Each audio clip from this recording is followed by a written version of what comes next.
ሰላም እንዴት ናችሁ? አለን። ዛሬ አንድ ጥያቄ እንሰራለን። በዚህ ቻናል ደግሞ ሌላም ጥያቄዎችን አብረን ስለምንሰራ ለሚኒስትሪም እንደገናም ለክፍል ትምህርታችሁ የሚያግዛችሁን የጥያቄ አሰራር በቀላል መንገድ አብረን እየሰራን እንዘልቃለን። ይሄን ካልኩ ይሄ ጥያቄ እንግዲህ እንደምታዩት የተሰጠን ብዛት ሀ ስብስብ 30 ነው። ብዛት ለስብስብ 15 ነው እና ብዛት ሀ ሰበር ለብዛታቸው 10 ነው።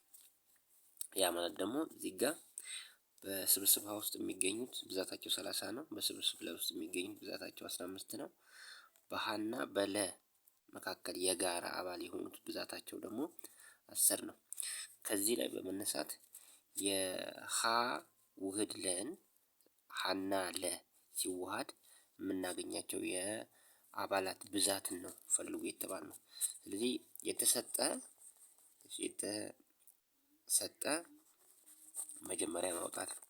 ብዛት ሀ የተሰጠን የስብስብ ሀ 30 ነው። ብዛት ለ የተሰጠን 15 ነው። ብዛት ሀ ሰበር ለ የተሰጠን 10 ነው። ተፈላጊው ብዛት ሀ ውህድ ወይም ሀ ዋህድ ለ ስንት ይሆናል?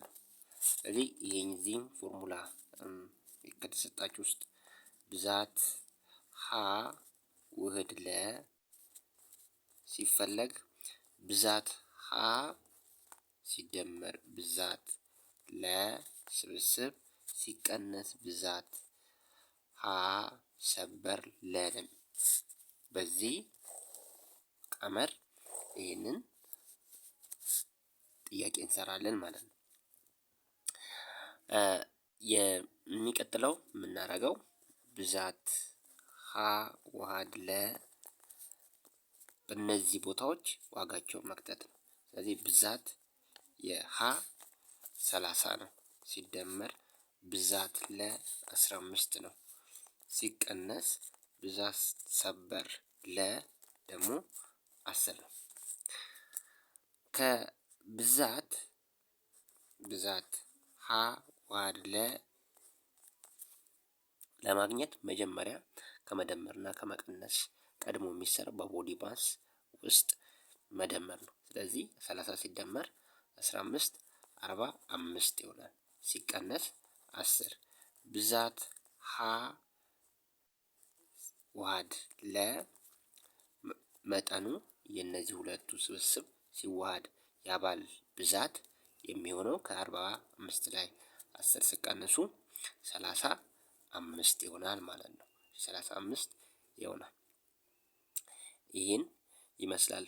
በሚቀጥለው ቪዲዮ የሌላ 2-3 አብረን እንሰራለን። ያለኝ ማቴሪያል ይሄ ስለሆነ እንደ ጀማሪ ዩቲዩበር ያው ጊዜያችን እየዳበረ በመጣ ቁጥር የዋይት ቦርድ እንደዚህ እየገዛን በፓርከር በሰፊው እንማማራለን። አጠቃላይ ሳይንስንም እንሰራለን።